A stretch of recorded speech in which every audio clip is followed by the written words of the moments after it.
ഞങ്ങളെല്ലാവരും മറന്നു പറഞ്ഞു.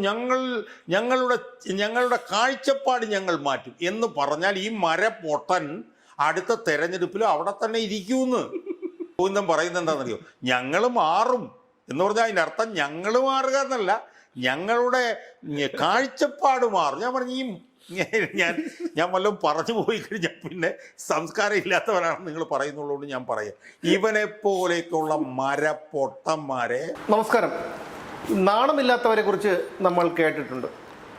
നാണമില്ലാത്തവൻ്റെ ആസനത്തിൽ ഒരാളുകളിർത്താൽ അതും ഒരു തണലാണ് എന്നുള്ള പഴഞ്ചൊല്ലും കേട്ടിട്ടുണ്ട്.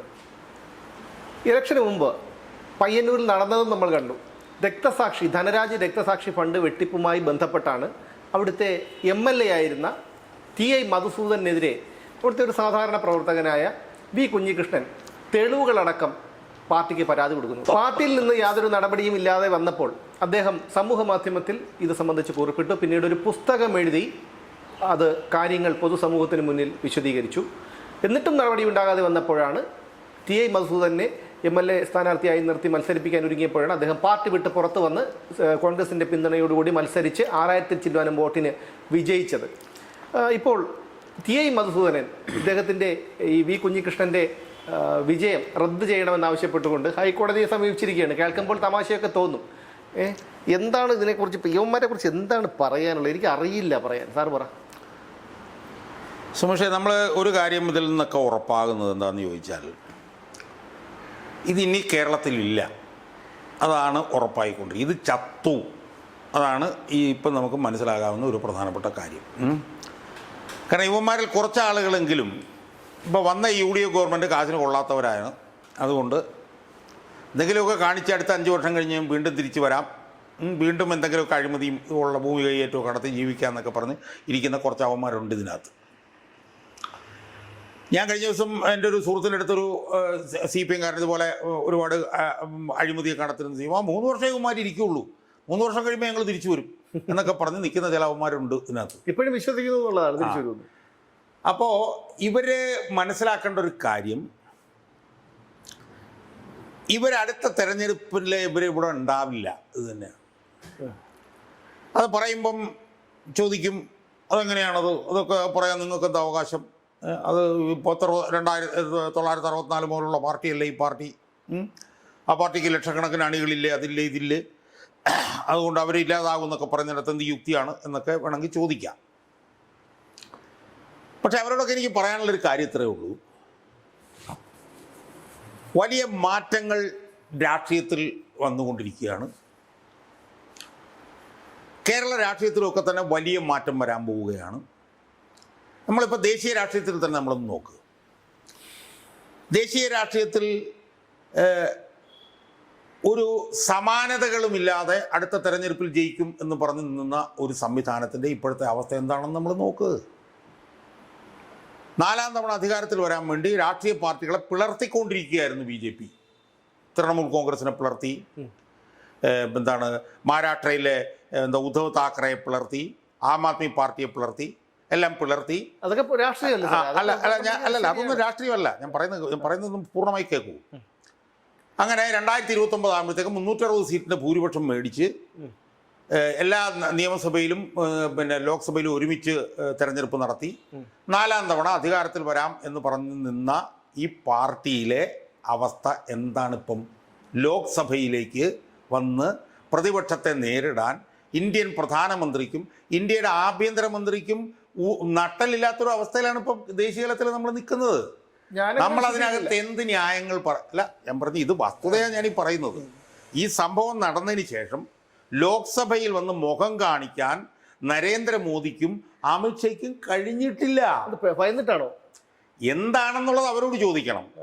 ഭയന്നിട്ടില്ലെന്ന് അവർ പറയുമായിരിക്കും, പക്ഷെ ഭയന്നിട്ടാണെന്നാണ് ജനങ്ങൾ വിശ്വസിക്കുന്നത്. കാരണം ആ സംഭവം കഴിഞ്ഞിട്ട് അവർ ലോക്സഭയിലേക്ക് വന്നിട്ടില്ല. മനസ്സിലായില്ലേ? നരേന്ദ്രമോദിയുടെയും അമിത്ഷായുടെയും വത്സല വിശ്വസ്ത വിനീതനായിട്ടുള്ള ഒരു ധർമ്മേന്ദ്ര പ്രധാൻ എന്ന് പറഞ്ഞ ആള് രാജിവെച്ച അയാൾക്ക് ഇറങ്ങിപ്പോകേണ്ടി വന്നു. ശരി, സമ്മതിച്ചു. ഞാൻ പറഞ്ഞു വരുന്നത് ഏകാധിപത്യ രീതിയിൽ അധികാരത്തിൽ അടുത്ത തവണയും കയറാൻ പോകുന്നു എന്ന് പറഞ്ഞ ദേശീയ രാഷ്ട്രീയ പാർട്ടിയുടെ അവസ്ഥ പോലും ദയനീയമാണ് എന്ന് ഞാൻ പറഞ്ഞത് അവരുടെ അവസ്ഥ പോലും ദയനീയമാണെങ്കിൽ ഇവിടുത്തെ CPM-ന്റെ അവസ്ഥ എന്തായിരിക്കും എന്ന് സൂചിപ്പിക്കാൻ വേണ്ടിയിട്ടാണ് ഞാൻ ഈ പറഞ്ഞത്. BJP വിരുദ്ധർക്ക് അങ്ങനെ ഒരു ദയനീയമായ അവസ്ഥയാണെന്ന് തോന്നാം. എനിക്ക് അങ്ങനെ തോന്നുന്നില്ല. അല്ല, ഞാൻ പറഞ്ഞു നിങ്ങൾക്ക് തോന്നിയാലും തോന്നിയില്ലെങ്കിലും, നിങ്ങൾക്ക് തോന്നിയില്ല, എനിക്ക് തോന്നിയില്ല, മറ്റവർക്ക് തോന്നിയില്ല, അവർക്ക് തോന്നിയില്ല, ഇവർക്ക് തോന്നിയില്ല എന്നൊക്കെ നമുക്ക് പറയാം. അതൊക്കെ ഓരോരുത്തരുടെ തോന്നല്. പക്ഷെ ഓരോരുത്തരുടെ തോന്നലുള്ള സമയത്തും ഓരോ സംഭവ വികാസങ്ങൾ നടക്കുന്നുണ്ട്. അതിനകത്തൊരു ശരിയും ഒരു തെറ്റുമാണ്. ഞാൻ എന്താ പറഞ്ഞത്? ഞാൻ പറഞ്ഞത് 2026 മെയ് 15 ഉണ്ടായ ഒരു സംവിധാനം, അത് സോഷ്യൽ മീഡിയയിൽ മാത്രം ഉണ്ടായ ഒരു സംവിധാനം. ആ സംവിധാനത്തിൻ്റെ ഭാഗമായി ലക്ഷക്കണക്കിന് പിള്ളേരുടെ സമരത്തിൻ്റെ ഭാഗമായി ധർമ്മേന്ദ്ര പ്രധാൻ എന്ന് പറഞ്ഞ നരേന്ദ്രമോദിയുടെ വിശ്വസ്ത വിനീതന് തലകുനിച്ച് ഇറങ്ങിപ്പോകേണ്ടി വന്നു. അതൊരു വസ്തുതയായി നമ്മുടെ മുമ്പിൽ നിൽക്കുന്നു. അത് അല്ല, ഞാൻ പറയട്ടെ, അത് തെറ്റെന്നോ ശരിയെന്നൊക്കെ ഉള്ള വാദങ്ങളൊക്കെ വാദിച്ചോ, അതിലൊന്നും കുഴപ്പമില്ല. പക്ഷെ ഇറങ്ങിപ്പോയി. ആ ഇറങ്ങിപ്പോയതിനെ തുടർന്ന് ആ വിഷയം ലോക്സഭയിൽ ചർച്ച ചെയ്യുമ്പോൾ ഈ 56 ഇഞ്ച് നെഞ്ചു വിരിച്ചിരുന്ന ആൾക്കും അയാളുടെ കയ്യാളായിട്ടുള്ള അമിത്ഷായ്ക്കും ഇപ്പോഴും ലോക്സഭ അഭിമുഖീകരിക്കാൻ കഴിഞ്ഞിട്ടില്ല. ഇപ്പൊ ഇതിനെ അല്ല പേടിച്ചിട്ടോ അല്ലെങ്കിൽ ധൈര്യം കൂടുതലുള്ളതുകൊണ്ടായിരിക്കാം ചിലപ്പോൾ. ഞാൻ അങ്ങനെ വേണേൽ പറയാം. പേടിയല്ല, ഭയങ്കര ധൈര്യം കൂടുതലാണെന്നുള്ളത്. എന്തായാലും ഇതിനകത്തുള്ള ബോധ്യം എന്തായാലും ഇതൊക്കെ ഓരോ വസ്തുതകളും ഓരോ സത്യങ്ങളും ഓരോ പച്ച പരമാർത്ഥങ്ങളുമാണ്. നമുക്കതിനെ ഇന്റർപ്രറ്റ് ചെയ്യാം. എങ്ങനെ വേണമെങ്കിലും നിങ്ങൾ ഇന്റർപ്രറ്റ് ചെയ്തു, അതിലൊന്നും എനിക്ക് കുഴപ്പമില്ല. അപ്പം ഞാൻ പറഞ്ഞു വന്ന ഇത്രയേ ഉള്ളൂ. അതിശക്തമായി നിന്ന രാഷ്ട്രീയ സംവിധാനങ്ങൾ പോലും 3-4 മാസക്കാലത്തെ പോലും സമരത്തിന്റെ ഭാഗമായി കിടന്ന് വിറച്ച് കലി തുള്ളുകയാണ്. അത് പിന്നെ ധൈര്യം കൊണ്ടാണെന്ന് പറഞ്ഞു. ഒരു കാര്യം ഞാൻ ചോദിച്ചിട്ട് ഇതിന്റെ ഇടയ്ക്ക് ഞാൻ ചോദിക്കുകയാണ്. കാരണം എന്ന് വെച്ചാൽ സാറിന്റെ വീടിന്റെ അടുത്തുള്ള ഒരു അയൽക്കാരൻ മദ്യപാനിയാണ്, തികഞ്ഞ മദ്യപാനിയാണ്. അയാൾ നിരന്തരം സാറിനെ അസഭ്യം വിളിക്കുന്ന ഒരു കാരണവുമില്ലാതെ. സാറെന്ത് ചെയ്യും? ഒരു മാന്യനായതുകൊണ്ട് സാറെന്ത് ചെയ്യും? അവനെ തിരിച്ചു വിളിക്കുമോ? അല്ല, എനിക്ക് മനസ്സിലാവുന്നില്ല നിങ്ങൾ ഈ സരകാല ബോധമില്ലാതെ എന്തൊക്കെയാ വിളിച്ചത്. ഞാൻ പറഞ്ഞ പോയിന്റിനുള്ള മറുപടി ഞാൻ പറഞ്ഞു. നിങ്ങൾ പറഞ്ഞ എന്താണെന്ന് അല്ല, പ്രേക്ഷകർക്ക് ഒരു കാരണവശാലും മനസ്സിലാവില്ല. കാരണം അതുപോലത്തെ എന്തൊക്കെയോ നിങ്ങൾ വിളിച്ചു പറയുന്നത്. ഞാൻ പറഞ്ഞ ഇത്രയേ ഉള്ളൂ. നരേന്ദ്രമോദിയുടെ ഏറ്റവും വത്സല വിശ്വസ്ത വിധേയനായിട്ടുള്ള ഒരുത്തനെ ഇറങ്ങി പോകേണ്ടി വന്നു വലിയ സമരം കൊണ്ട്. ഞാൻ അത്ര പറഞ്ഞുള്ളൂ. അതിനെയാണ് നിങ്ങൾ എന്തൊക്കെയോ വിളിച്ചു പറഞ്ഞത്. അത് വിളിച്ചു പറഞ്ഞത് കുഴപ്പമില്ല. അതിപ്പം ഞാൻ പറയുന്നതും സുമേഷ് പറയുന്ന എല്ലാ ആളുകളും കേട്ടോണ്ടിരിക്കുന്നു. ആര് പറയുന്നതാണ് ശരി, ആര് പറയുന്നതാണ് തെറ്റത് കേട്ടോണ്ടിരിക്കുന്നു. അപ്പം ഞാൻ പറഞ്ഞു വരുന്നത് മോഡി പോലും ഇപ്പോൾ മൂക്കുകുത്തി നിൽക്കുന്ന ഒരവസ്ഥയാണ് ഇപ്പോൾ ദേശീയ തലത്തിലുള്ളതെന്നാണ് എൻ്റെ വാദം. മനസ്സിലായോ? ആ സാഹചര്യത്തിലാണ് ഈ കേരളത്തിൽ CPM എന്ന് പറഞ്ഞ ഈ സാധനം ഇനി തൊടില്ല എന്ന് ഞാൻ പറയും. കാരണം എന്താണെന്നറിയോ, ഇവർ തമ്മിൽ ഒരുപാട് സാമ്യങ്ങളുണ്ട്. ഇതുപോലെ തന്നെയായിരുന്നു പിണറായി വിജയനും പറഞ്ഞിട്ടുണ്ട്, ഞാൻ വരാൻ പോവുകയാണ് 3-ാം തവണ എന്ന് പറഞ്ഞ് നിൽക്കുകയായിരുന്നു. ചവറ്റുകോട്ടയിൽ പോയി. ഇത് മനസ്സിലായി? ഇതാണ് സമാനതകൾ. ഒരിക്കലും CPM-നെയും BJP-യെയും താങ്കളെ പോലെയുള്ള ഒരാൾ താരതമ്യപ്പെടുത്തരുത്. ഞാൻ പറഞ്ഞത് നമുക്ക് തർക്കിക്കണമെങ്കിൽ തർക്കിക്കാം. ആ തരം കമ്പാരിസൺ ഒന്നും അല്ല ഞാൻ നടത്തിയത്. ഞാൻ പറഞ്ഞത് ചില വസ്തുതകളാണ്. ചില പച്ച പരമാർത്ഥങ്ങൾ, ചില യാഥാർത്ഥ്യങ്ങൾ. അതാണ് ഞാൻ പറഞ്ഞത്. അല്ലാതെ CPM-നെയും BJP-യും കമ്പയർ ചെയ്യാൻ എത്ര മരപ്പൊട്ടനും അല്ല ഞാൻ. കാരണം BJP എന്ന് പറഞ്ഞു കഴിഞ്ഞാൽ ഇവിടെ 3 തവണയായിട്ട് കേന്ദ്രം ഭരിക്കുന്ന പാർട്ടിയെയും കേരളത്തിൽ തോറ്റ് ചവറ്റുകൊട്ടേ കിടക്കുന്ന പാർട്ടിയും തമ്മിൽ കമ്പയർ ചെയ്ത് ആളുകൾ എന്നെ ചീത്ത വിളിക്കില്ലേ? അവിടെ ആ കമ്പാരിസൺ അല്ല ഞാൻ നടത്തിയത്. പക്ഷേ ആ കമ്പാരിസൺ അല്ല നടത്തിയെന്ന് പറയുമ്പോഴും ഈ നരേന്ദ്രമോദിയും പിണറായി വിജയനും തമ്മിൽ ചില സാദൃശ്യങ്ങളുണ്ടെന്ന് പറയാനാണ് ഞാൻ ശ്രമിച്ചത്. മനസ്സിലായില്ലേ? പിണറായി വിജയൻ മുണ്ടെടുത്ത മോഡിയാണെന്ന് പിണറായി വിജയനോടൊപ്പം ഭരിച്ചുകൊണ്ടിരുന്ന CPI-ക്കാർ തന്നെയാണ് പറഞ്ഞത്. മനസ്സിലായില്ലേ? ഈ പിണറായി വിജയനും മോഡിയും തമ്മിൽ സാദൃശ്യങ്ങൾ ഉണ്ടായിരുന്നു എന്ന് മാത്രമല്ല, പിണറായി വിജയനും മോദിയും ഒക്കെ ചങ്ങാതിമാരാണെന്ന് ഇടതുപക്ഷക്കാർ തന്നെയാണ് പറഞ്ഞത്. അപ്പോൾ അത്തരത്തിലൊക്കെ ചില കമ്പാരിസണുകളുണ്ട്. അപ്പോൾ അതുകൊണ്ട് അങ്ങനെ കമ്പയർ ചെയ്യലൊന്നും അല്ല ഞാൻ നടത്തിയത്. ഞാൻ പറഞ്ഞത് ഇത്രയേ ഉള്ളൂ.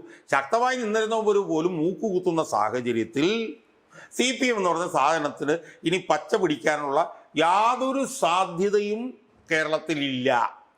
മനസ്സിലായില്ലേ? അത് പറയാൻ വേണ്ടിയിട്ടാണ് ഞാൻ മറ്റേ കാര്യം പറഞ്ഞത്. മനസ്സിലായോ? അല്ലാതെ അത് നമ്മളുടെ കമ്പാരിസൺ അല്ല. കമ്പാരിസൺ നമ്മൾ കമ്പയറബിളേ അല്ലല്ലോ. കാരണം ഇന്ത്യയിൽ ഇല്ലാത്ത ഒരു പാർട്ടിയും ഇന്ത്യയിൽ തീർന്ന ഒരു പാർട്ടിയും ഇന്ത്യയിൽ 3 തവണ ഭരിച്ചുകൊണ്ടിരിക്കുന്ന പാർട്ടിയും നമ്മൾ കമ്പയർ ചെയ്യുന്നതിനകത്ത് അർത്ഥമില്ല. അപ്പം അതുകൊണ്ട് കേരളത്തിൽ CPM-നെ സംബന്ധിച്ചിടത്തോളം CPM-ന് ഇനി ഒരു കാരണവശാലും CPM-ന് പച്ച തൊടാൻ പറ്റില്ല എന്നതിൻ്റെ ഏറ്റവും പുതിയ ഉദാഹരണമാണ് ഈ TI മധുസൂദനൻ എന്ന് പറഞ്ഞിരിക്കുന്നവൻ കൊടുത്തിരിക്കുന്ന കേസ്. ഈ TI മധുസൂദനൻ കേസ് കൊടുത്തു എന്ന് പറയുമ്പോൾ ആ TI മധുസൂദനന് സ്വന്തമായി തീരുമാനിച്ച് കേസ് കൊടുക്കാൻ പറ്റില്ലല്ലോ. പാർട്ടി തീരുമാനിച്ചിട്ടല്ലേ കൊടുക്കാൻ പറ്റുള്ളൂ. അപ്പോൾ പാർട്ടിയുടെ തീരുമാനത്തിൻ്റെ അടിസ്ഥാനത്തിലാണ് മധുസൂദനൻ കേസ് കൊടുക്കുന്നത് എന്ന് വ്യക്തം.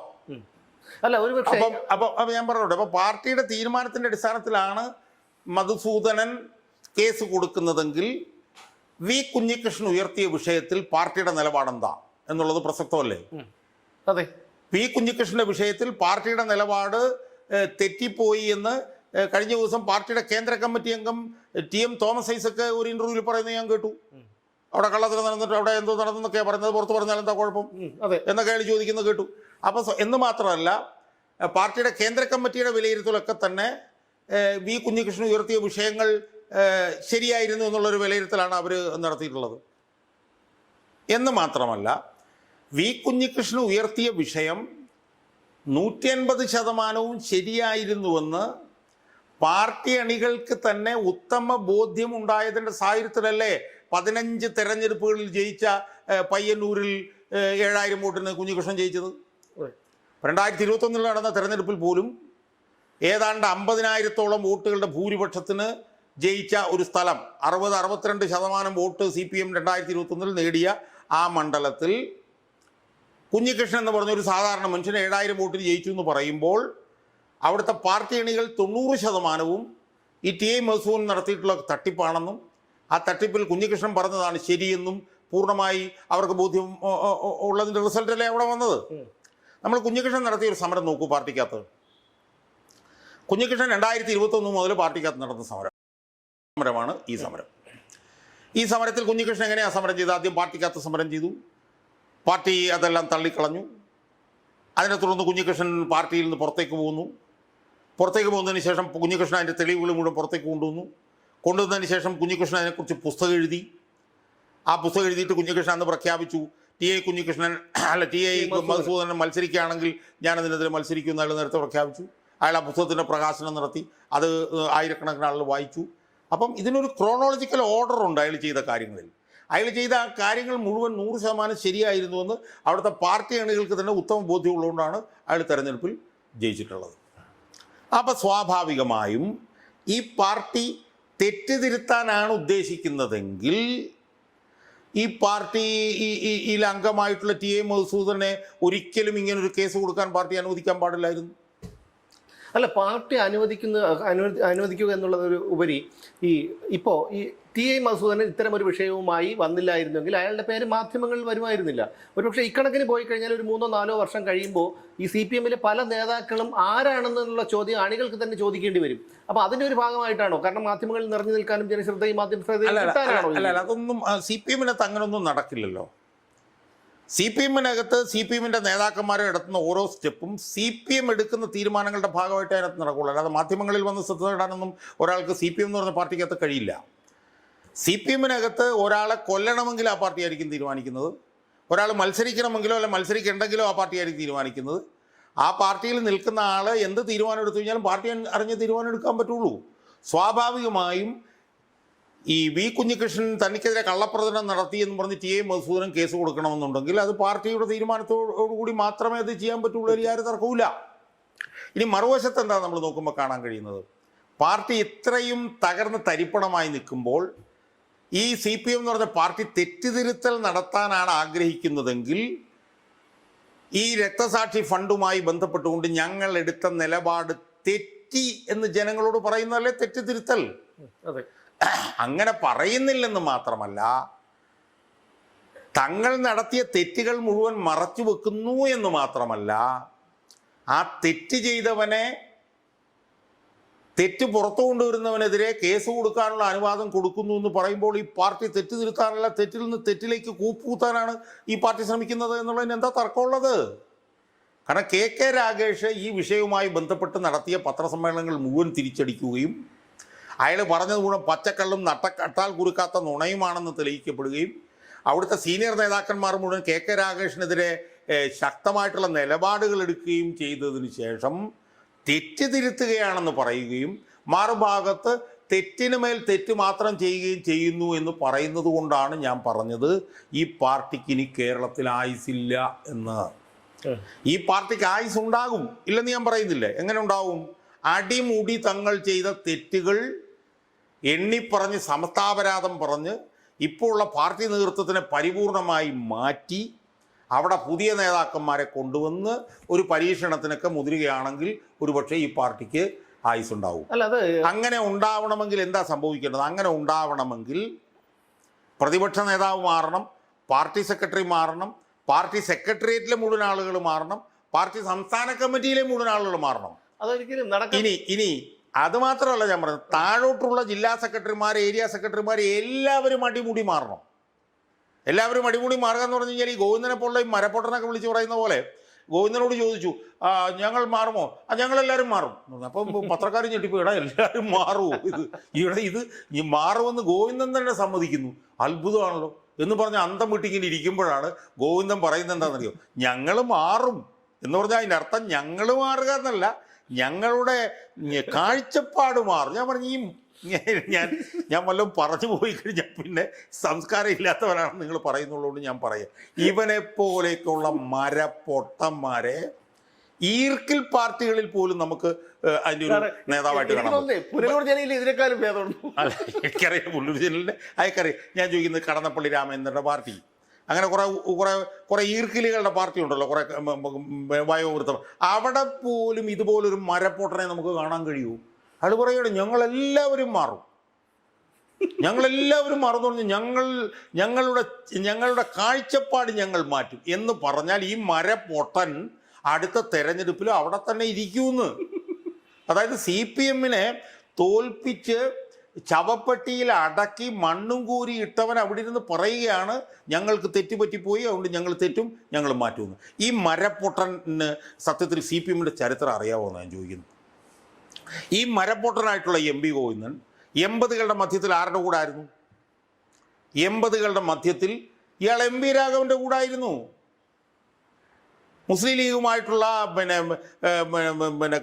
മുസ്ലിം ലീഗിനോടുള്ള സമീപനത്തിൻ്റെ പശ്ചാത്തലത്തിലല്ലേ 80കളുടെ മധ്യത്തിൽ MP രാഘവൻ ഈ പാർട്ടിയിൽ നിന്ന് പോകുന്നത്? മുസ്ലിം ലീഗിനെ കൂടെ നിർത്തണം, ന്യൂനപക്ഷങ്ങളെ കൂടെ നിർത്തണമെങ്കിൽ മുസ്ലിം ലീഗിനെ കൂടെ നിർത്തണം എന്ന് പറഞ്ഞിട്ട് MP രാഘവൻ വന്നു.